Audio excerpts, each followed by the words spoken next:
पाकिस्तान गेल्या 3 दशकापासून दहशतवादाला खतपाणी घालतोय हे सर्वश्रुत आहे। खुद्द पाकिस्ताननं सुद्धा दहशतवादानं आतून पाकिस्तानला सुद्धा पोखरलेलं आहे। मात्र पाकिस्तानी नेते आपल्या चुका कधीच मान्य करत नाहीत। मात्र पहलगाम हल्ल्यानंतर भारताच्या आक्रमक भूमिकेनंतर पाकिस्तानी नेते दहशतवादाबाबत कबुली देत आहेत। बघूया या संदर्भातला हा special report. It is not something that we partake in today. It is true that it is an unfortunate part of our history. भारतानं नाक दाबताच पाकिस्तानी नेते आपलं तोंड उघडू लागलेत। पाकिस्तान दहशतवादाला पोसतो याची कबुली आता त्यांचेच नेते देऊ लागलेत। पाकिस्तानचा इतिहास दहशतवादाशी संबंधित असल्याचं माजी परराष्ट्र मंत्री बिलावल भुट्टोंनी म्हटलंय।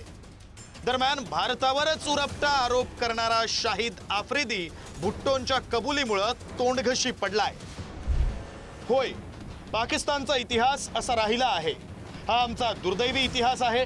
इराण युद्धावेळी पाकिस्तानी हुकुमशाहीनं अफगाणिस्तान कम्युनिस्टांना रोखण्यासाठी मुजाहिद्दीनला फंडिंग आणि पाठिंबा दिला। पाश्चिमात्य देशांसोबत मिळून आम्ही हे केलंय।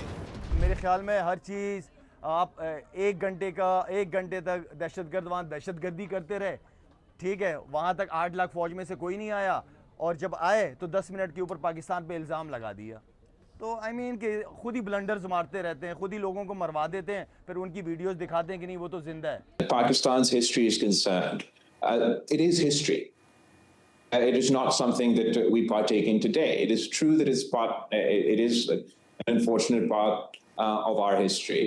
We're not alone in this history. When, for example, in the first Afghan war, the Pakistani state and the Pakistani dictatorship at the time funded and supported in every way possible the Mujahideen to take on the communists in Afghanistan. We did that in coordination and collaboration with Western powers. भारतानं सिंधू जल करार स्थगित केल्यानं पाकिस्तान पुरता बिथरलाय। सिंधू नदीतून रक्ताचे पाठ वाहतील अशी दरपोक्ती पाकिस्तानचा माजी परराष्ट्र मंत्री बिलावल भुट्टो यानं पुन्हा एकदा केली आहे। थोडक्यात काय, पाकड्यांची शेपूट वाकडी ती वाकडी यावर पुन्हा शिक्कामोर्तब झालंय।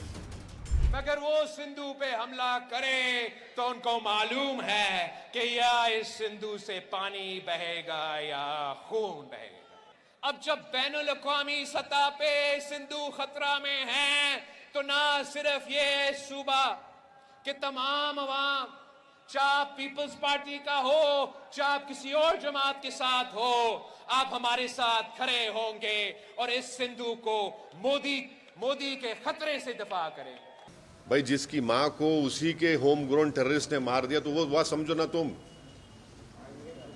आपकी माँ को जब गोली मारा तो टेररिज्म है, और हमारे बेटियों को माओं को जो मारे टेररिज्म नहीं है क्या? वो तो उनको समझने की जरूरत है बात को। पहलगाम दहशतवादी हल्ल्यानंतर पंतप्रधानांनी भारतीय लष्कराच्या तिन्ही दलांना फ्री हँड दिलाय। परिणामी भारत कधीही हल्ला करू शकतो याचा धसका पाकिस्ताननं घेतलाय आणि त्यामुळे पाक व्याप्त काश्मीर मधील मदरसे पाकनं 10 दिवसांसाठी बंद केलेत। पाक व्याप्त काश्मीर मध्ये तब्बल 1000 मदरसे बंद। 10 दिवसांसाठी मदरसे बंद ठेवण्याचा निर्णय। भारत हल्ला करेल या भीतीनं मदरसे बंद करण्यात आल्याची माहिती।